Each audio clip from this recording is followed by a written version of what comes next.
Okay. Take two. So I was saying, Elder Palacios emphasized that this will happen without Greece's direct participation. We will take Constantinople back, but not we ourselves, because the majority of our young people have become degraded. We are not capable of such a thing. Nevertheless, God will arrange it that others will take the city and give it to us. Many Greek researchers are convinced that Russia, of the same religion as them, will take an active part in deciding the Constantinople question. Truly, the Russian people fit to the greatest degree St. Cosmas' description. They will not know Greek, but they will believe in Christ.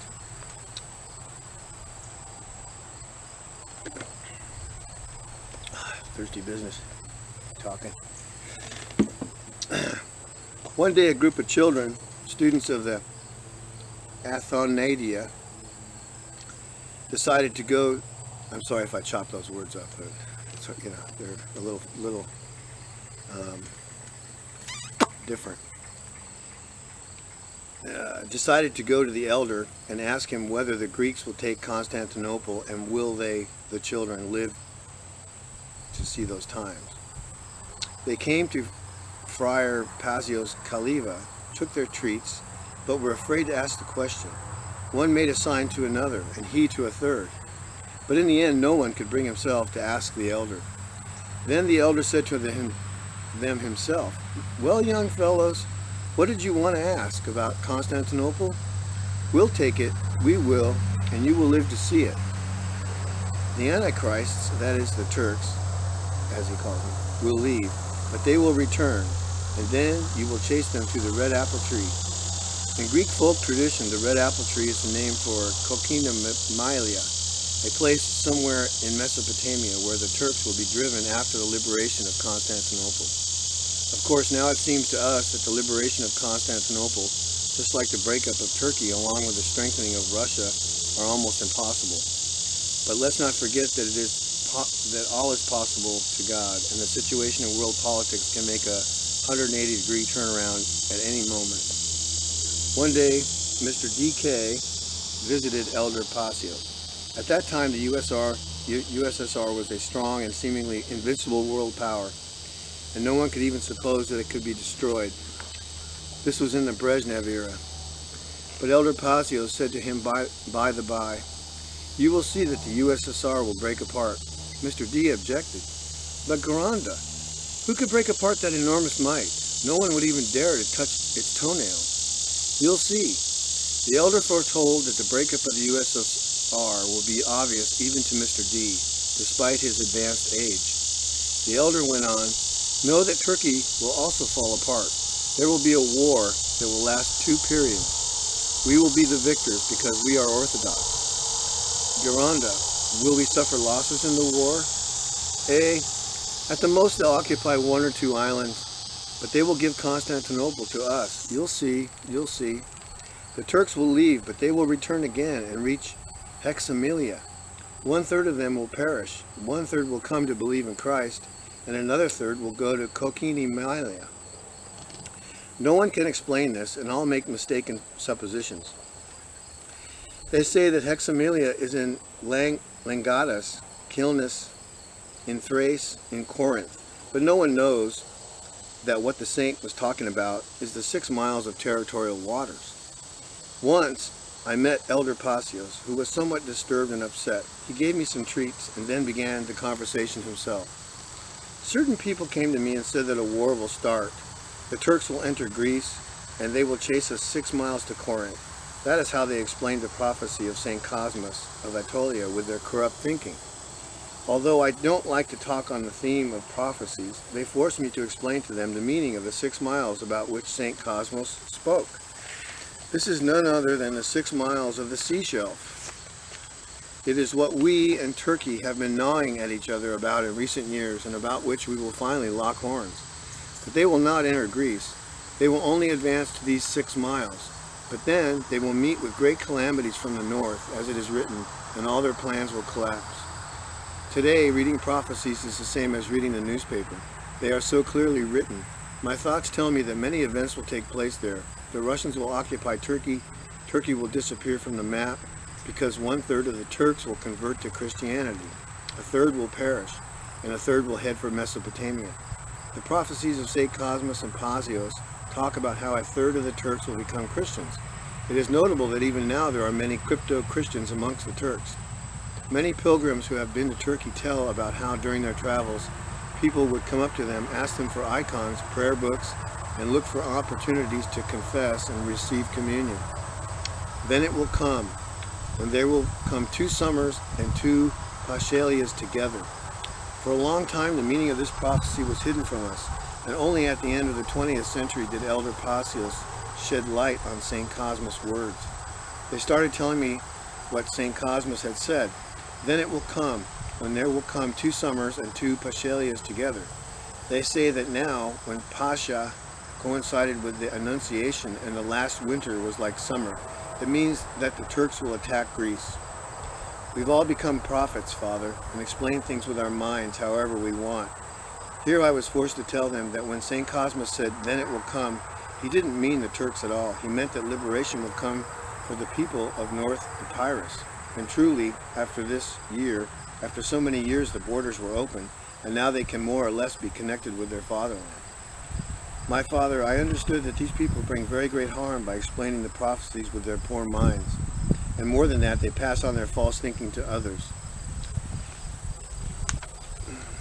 And that was basically the end of that discourse. But so the thing is about the 6 miles. Okay, there was this prophecy about the 6 miles, and this elder Pasios was talking about how evidently I don't know if it's the Greeks, they decide to extend the 6 miles to 12 miles, and that really tweaks the Turks somehow. So the Turks decide to get frisky, and the Russians come to Greeks' aid, and they straighten out the Turks. Now, in light of where that is, okay, Greece and Turkey, okay, from your perspective, Greece is here and Turkey's here, and then there's a strait in here, and that strait opens up into the Black Sea, which is right below Ukraine, okay, and the area that's in turmoil right now, and it's about to spill all over. And now if you've got Greece here and Turkey here, right, and then over here by Italy you've got Bosnia-Herzegovina, okay, and then there's something cooking there, there's something simmering there, and I think it's gonna create part of this whole scenario. So that's also coming to fruition, ahead, and on top of everything else. Now that, according to, well, I read it somewhere, but I can't seem to find it right now. But anyway, this is what starts World War III. Okay, nobody's looking at Bosnia-Herzegovina as the catalyst for this whole thing, or Greece and Turkey. And when I was kind of asking the Lord, I said, Lord, okay, all this is going on. How is all this going to start? How is it all going to kick off? And then I found this, and I was like, okay, well, it's the place no one's looking, really. Nobody's paying much mind to it. And I guess because of what happens with the Turks and the Greeks, it causes the Russians to come down with all of their naval forces to straighten it out, and the NATO forces, they're probably going to be aligned with Turkey, okay, and because they've written all these agreements with them, saying that they'll be there for them, and all this stuff. Well, that is going to be their undoing, because there will be a huge battle, and the NATO fleets will end up probably at the bottom, and the Russians will be the victors of all that, and those, because of the veracity of the battle, it's going to bring a lot of people to the Lord too. But so that's just another thing I picked up, another prophecy that is out there. and you can look at it, this guy up, this Elder Paisios, look him up, and you can see some pictures of him and pictures of where they live, and some history of Greece and history of that area. It's all pretty, it's very fascinating. I mean, this is sort of like part of the big, I mean, Rome was, in the past, Rome had sovereignty over that area at one time, and they went through there and had control of it. And I mean, Greece and that area, it's always been thrashed, you know, by the world powers, and the people there have always been, you know, a good-hearted people, but always having to run for the hills, it seems like. And this is not going to be much different, except at one point they will regain their city back. I wish I had a map on there. I could tell you what city it was, but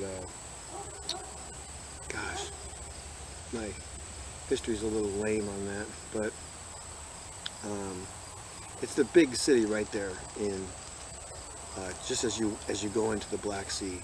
It's to the east. Gosh, I can't think of it. But anyway, maybe I'll come back and tell you about it. So, anyhow, that is pretty much all I wanted to talk about so far. People take for granted what we have, you know, all the blessings that we've had in this country, and have abused the grace of the Lord, okay, that gave this country so much. You know, we have, gosh, you know, a whole continent of farmland and mountains and beaches, beautiful, you know, places for harbors to be, large rivers, you know, lakes everywhere, okay, beautiful places to mine ore and minerals and whatever. You know, I mean, just it's loaded with blessings, okay? Like many of the blessings that were given to the patriarchs, you know, that were handed down to them. You know, when Jacob was telling his sons, you know, all of his different sons were going to get a certain blessing, and many of them received all these kinds of blessings, the same kind of blessings that this whole nation has had for its total existence. And you know, there's more Bibles per square foot in this country than anywhere in the world, and that's, you know, that's going to be something to held into account on that day. But anyhow, it's just mind-boggling, and because of this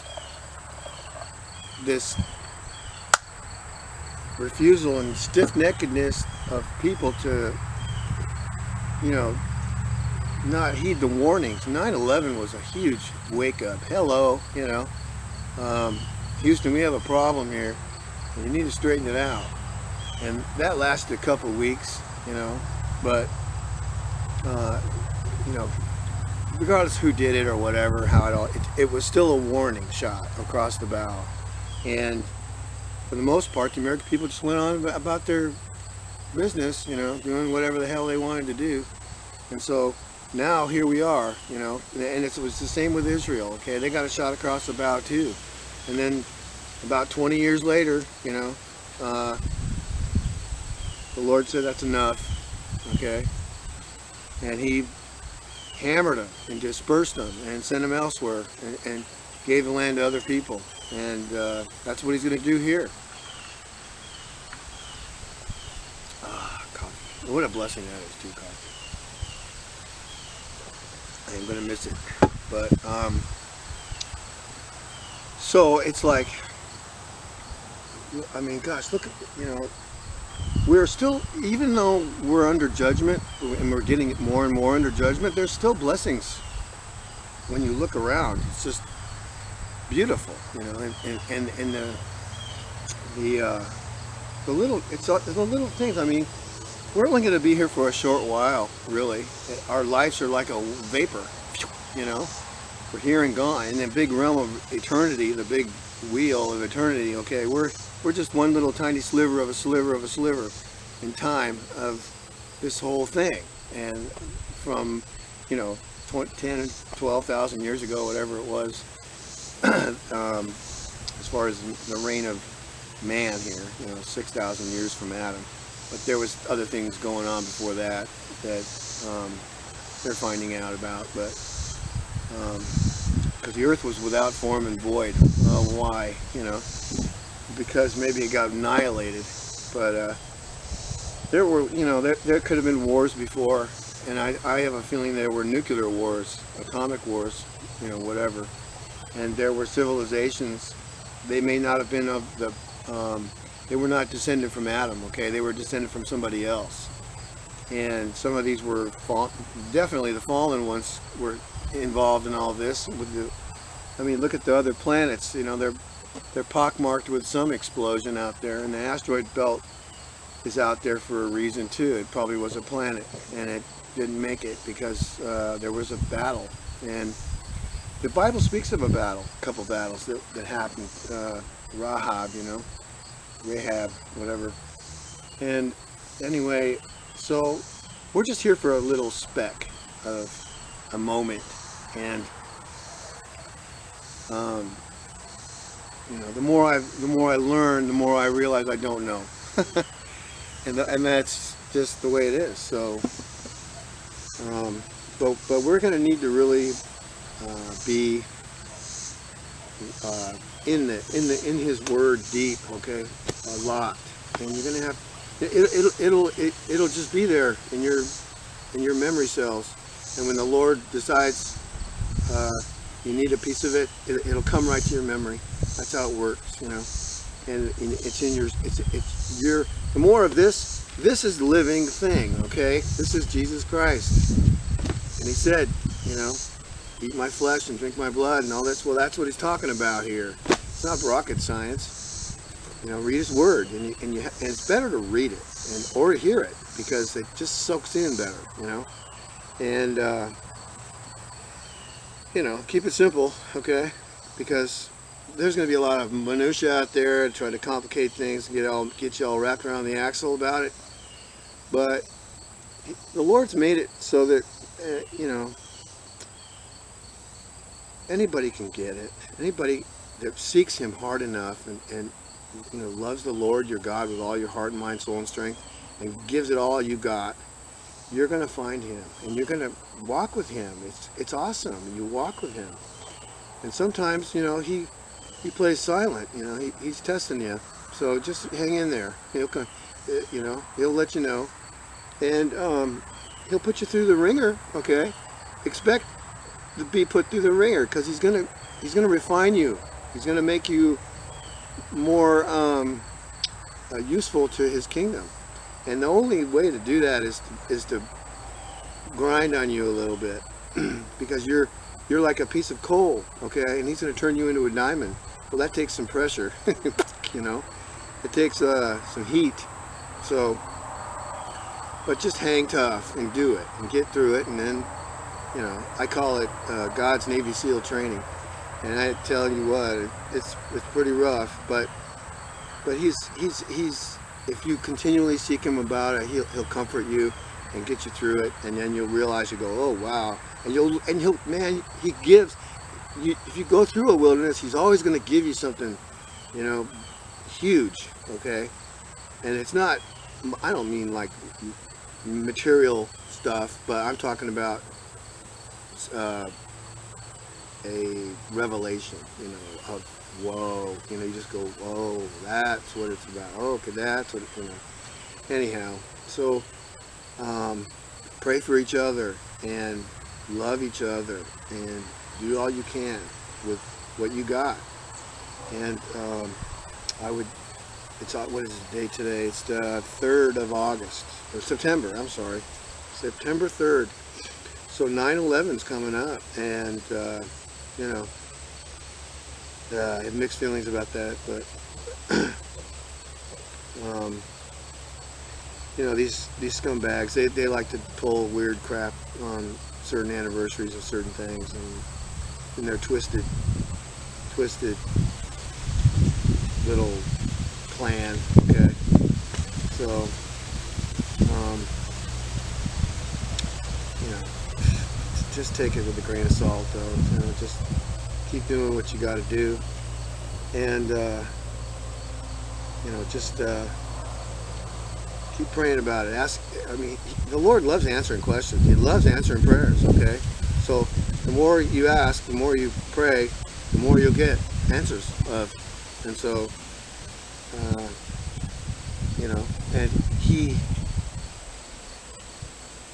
wants to take and give you what the caterpillar is eating.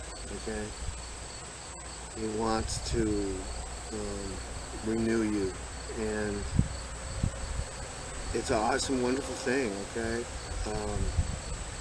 you know, there'll be times like with Paul. You know, he said he was content with little or a lot, and that's he teaches you that. He teaches you, you know, how to be content. I mean, it's like one day you'll be in a nice place, in a nice home, with, you know, 2 cars and all that jazz and everything, and the next minute you're living in your car, you know, or walking the streets, you know. But even the Lord He'll guide you through all of that. You know, I mean, John the Baptist, he was out there in the river all day, and then he got thrown in prison, and then he went home. Okay, so we're going home. Okay, we're going home, and there's a big river there. I'm looking forward to seeing that river and go swimming and walk its banks. Just put my feet in there and sit down.